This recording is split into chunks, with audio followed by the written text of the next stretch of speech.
Welcome back to Magic Muggle, a Harry Potter after show. This is your host, Rita Skeeter, aka Mr. Honest, your resident Ravenclaw, broadcasting to you from the highest tower in Hogwarts.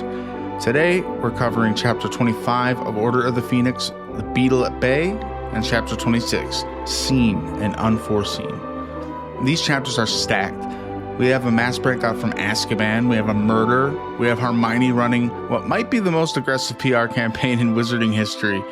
Harry Potter goes on a Valentine's Day date, and somehow looks less prepared for that than he did for the Triwizard Tournament. And then we get into Voldemort, Snape, and the Department of Mysteries, and Umbridge finally pushes Hogwarts too far. So let's get into it. Chapter 25, The Beetle at Bay. The answer to why Voldemort was so happy comes immediately. 10 Death Eaters have escaped from Azkaban, and one of them is Bellatrix Lestrange. That name lands very differently now, because after seeing Neville's parents at St. Mungo's, Bellatrix isn't just one of Voldemort's followers anymore. We know what she did, and we know what Neville lives with because of her. And now she's free. That alone makes this breakout feel huge. But naturally, Cornelius Fudge takes one look at the 10 escaped Death Eaters and decides the real culprit must be Sirius Black. Of course, because admitting the truth would mean admitting Dumbledore warned him all about this. The Dementors, Voldemort returning, Azkaban becoming vulnerable. Everything. So instead of saying we were wrong, the Ministry just builds another lie on top of the old one. And that's becoming one of the scariest things about this book. Voldemort is dangerous, but the Ministry refusing to acknowledge Voldemort is actively making him more dangerous. Then we get what looks like a completely separate story in the newspaper. Broderick Bode is dead. This is the Ministry employee that we saw at St. Mungo's. I had a conspiracy theory, and I was right. He was supposedly killed by a devil's snare plant sent to him as a gift. We know Devil's Snare. It's one of the tasks in the first year to get to the Sorcerer's Stone. Kind of like quicksand. That's how they get out of it. It's like, act still and it'll let you go. But this was a planted maneuver, an assassination. Hermione realizes immediately this was not an accident. And we saw that plan arrive. We were literally standing there while someone delivered the murder weapon. And then Harry remembers that Bode worked in the Department of Mysteries. Okay, now this gets interesting because the Department of Mysteries keeps showing up. Harry dreams about it, the Order guards it. Arthur was attacked while guarding something connected to it. Now one of its employees has been murdered. There's clearly something inside that place that Voldemort wants. And whatever it is, people are already getting hurt over it. Hagrid is also officially on probation. He looks like somebody has been throwing furniture at him all night. He still refuses to explain where the injuries are coming from. And Umbridge is watching him constantly. At this point, Harry realizes she's slowly stripping Hogwarts of everything that makes Hogwarts to him. It's Quidditch, Hagrid, Sirius, his firebolt, even the freedom to just exist without somebody watching him. So Harry reacts in basically the only way he can. He pours even more energy into the DA.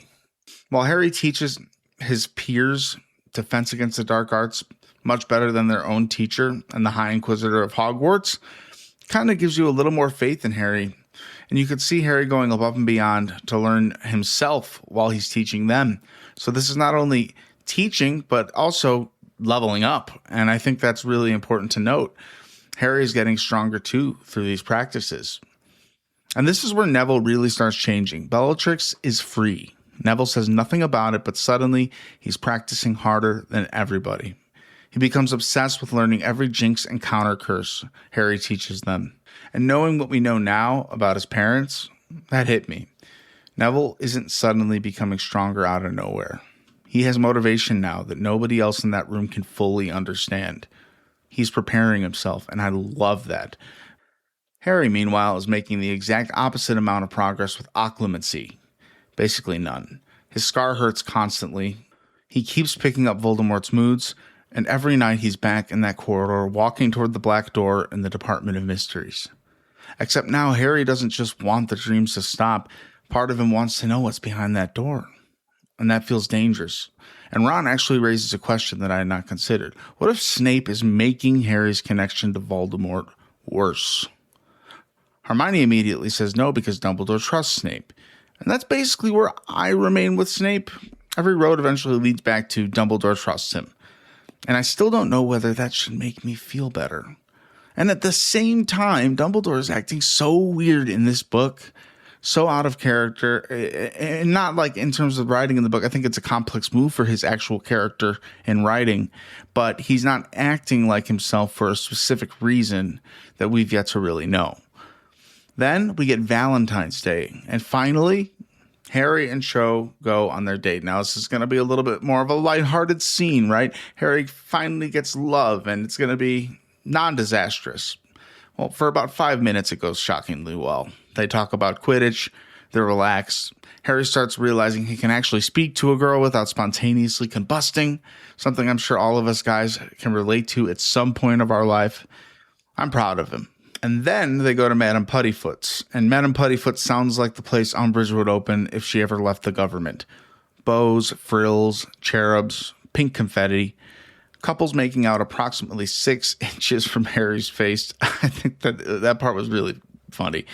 Harry immediately realizes that there may be expectations here. And watching him try to figure out whether he's supposed to hold Cho's hand is incredible. This kid can catch a snitch moving at full speed, but moving his hand 12 inches across the table, impossible. Then Harry tells Cho he has plans to meet Hermione on Valentine's Day during their date. Harry, wake up. Harry, what are you thinking here? This doesn't sound good. You could have at least phrased this differently, because Cho hears something very different than what Harry intended. She starts trying to make him jealous. She mentions Rogers Davies asking her out, which is the guy that's sucking mouth with the girl next to them. Harry has absolutely no clue what she's doing. And then she brings up Cedric. And this is where the scene kind of stops being purely funny, because Cho wants to talk about Cedric. Harry does not. And both of those reactions make sense. Cho needs to process what happened, and Harry has spent months trying not to relive it. She wants someone who understands, and he desperately wants to escape that memory. It's his worst memory. So neither one gives the other one what they need. Then Harry reveals that he has talked about Cedric with Ron and Hermione. Cho hears Hermione again, and everything explodes. Harry eventually realizes she thinks he likes Hermione, and out of relief, he laughs. Harry, don't laugh. What are you doing, man? Cho just storms out at that point. Harry is left sitting alone in a tiny romantic tea shop covered in confetti while the entire room stares at him. And I cannot decide whether this date was painful or magnificent. Probably both. Harry eventually makes it to the 3 broomsticks, and Hermione is sitting with Luna Lovegood. Okay. And Rita Skeeter. Excuse me? Suddenly, the chapter title makes sense. The Beetle at Bay. Hermione caught Rita last year as an illegal animagus, and Hermione apparently has been holding that information like a nuclear launch code ever since. Her plan is simple. Harry is going to tell Rita the full story of Voldemort's return. Cedric, the graveyard, the Death Eaters, everything. And Rita is going to write it truthfully. Rita obviously says the Daily Prophet will never publish something supporting Harry, and Hermione says, fine, we're not using the Prophet. We're going to use the Quibbler, Luna's dad's paper, and Luna's dad is going to print it. And Rita gets no money. She basically gets paid in exposure. I have never seen Rita Skeeter look more personally victimized. Then Hermione reminds her that refusing means Hermione can report her as her unregistered animagus. Animagus? Tomato, tomato. So Rita has a choice. Write Harry's story for free, or possibly go to Azkaban. Hermione Granger is 15 years old. I just need everyone to remember that. And that is where we leave this chapter. Harry finally gets to tell the public what actually happened. Reading this, I was a little skeptical, honestly, about Harry doing this. He was just talking about Cedric Diggory, who he doesn't want to talk about. It's been brought up that he doesn't really want to relive that. But at the same time, this is something that can ideally help clear his name and make people believe the truth about what's actually happening in the wizarding world. That brings us right into chapter 26, Seen in Unforeseen. Rita interviews Harry, and Harry gives her everything. It's painful. He has to relive the graveyard, but after seeing Bellatrix and the others escape, he feels like staying quiet is no longer an option. Neville tells him he did the right thing. And coming from Neville, that means something, because Neville knows exactly what Voldemort's followers are capable of. We also get Hermione explaining exactly how Harry destroyed his date with Cho. Her diagnosis? Harry was tactless. Harry disagrees strongly. Hermione explains the jealousy, the Roger Davies stuff, the Hermione stuff, and Harry's entire argument is basically, why did Cho not simply explain all of this using words? Which, look, I understand his confusion. Hermione tells him that he should have said meeting her was annoying and that he would much rather stay with Cho. Then she suggests Harry could have also mentioned how ugly Hermione is. Harry says, but I don't think you're ugly, and Hermione realizes there may be no saving this boy. Until Ron walks into the room, and then she realizes things could be worse. There's also a Gryffindor Hufflepuff Quidditch match, and I'll summarize the experience like it is. Ron misses 14 saves. One beater hits Angelina in the face, another practically falls off his broom. Ginny catches the snitch, and Gryffindor still loses. That's all you need to know. Ron is crushed, Harry is miserable watching from the stands, and Umbridge looks delighted that Harry can't play. Because once again, she's not just punishing people, she enjoys watching the punishment work. It almost feels like Umbridge really believes in her self-righteous decisions and attitude and her methods. She's trying to get Harry to stop lying about something she truly does believe didn't happen. From her perspective, she's listening to the minister who doesn't believe Voldemort's back, so she is going to quadruple down on that and use all her crazy energy towards the students and the teachers at the school because they must be the problem, right? I think she's a deep character, and I think she's a great character for the book. But it's so real, the frustration with her, that it's hard to even compliment that.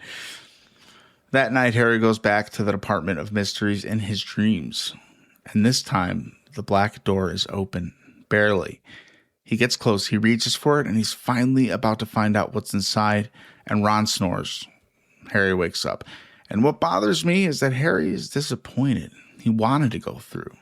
He knows he's supposed to block these dreams, but now curiosity is pulling him deeper. Then the Quibbler arrives. Harry is on the front cover. His entire story is finally out in public, and suddenly owls are piling onto the breakfast table with letters. Some people think Harry is insane. Some people believe him. Some are right in the middle, but that's exactly what matters. They're questioning the ministry. For the first time, people are hearing Harry's actual version instead of the version Fudge wants them to hear.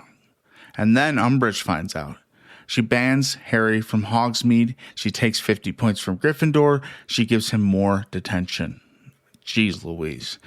And then she makes one of the funniest mistakes imaginable. She bans the Quibbler from Hogwarts. Hermione sees the announcement and is basically thrilled. Because if you want every teenager in a school to read something, tell them they are absolutely forbidden from reading it. That's just human nature. Within hours, the entire school has Harry's interview. Students are magically disguising the pages. People are quoting it. Teachers aren't allowed to openly support Harry, so they start doing it indirectly. Sprout randomly awards him 20 points. Flitwick gives him candy. Trelawney completely reverses course and now predicts Harry will live forever, become a minister for magic, and apparently have enough children to field a Quidditch team.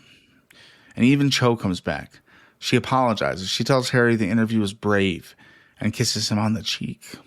So, somehow Harry's love life has survived. For now. But the bigger one for me is Seamus. Seamus tells Harry, I believe you. That feels important because the propaganda has been working on Seamus all year. Now he heard Harry's side and he changed his mind. Hermione's plan worked. And then the chapter turns. Harry goes to sleep, and this time he doesn't just watch Voldemort. He is Voldemort. He sees through his eyes. He feels his body. He speaks with his voice. And Voldemort is talking to Augustus Rookwood, one of the Death Eaters who escaped Azkaban.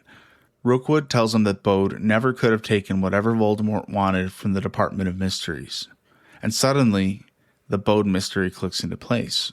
Lucius Malfoy had to put Bode under the Imperius Curse.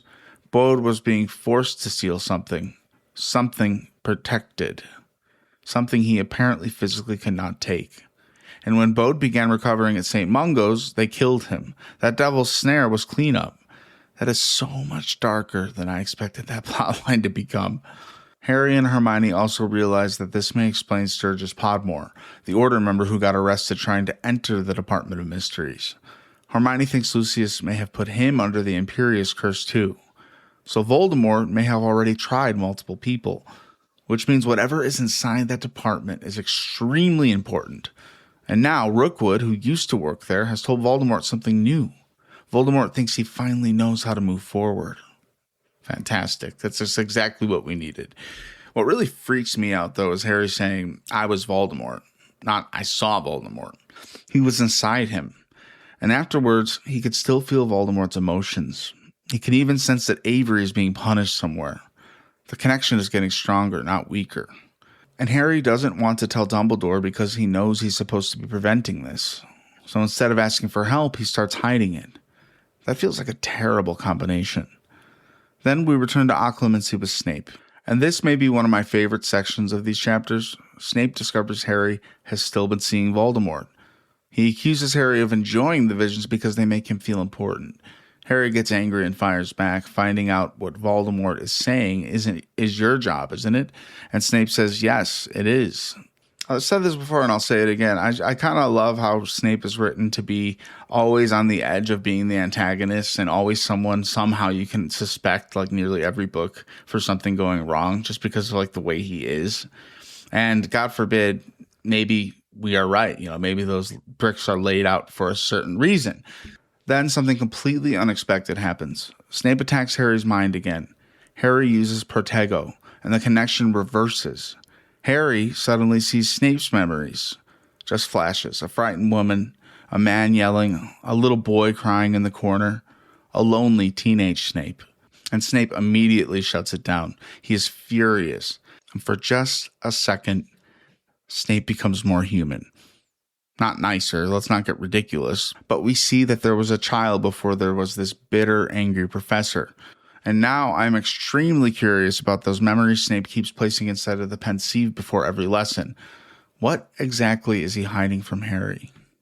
They go again, and this time Harry finally gets through the black door.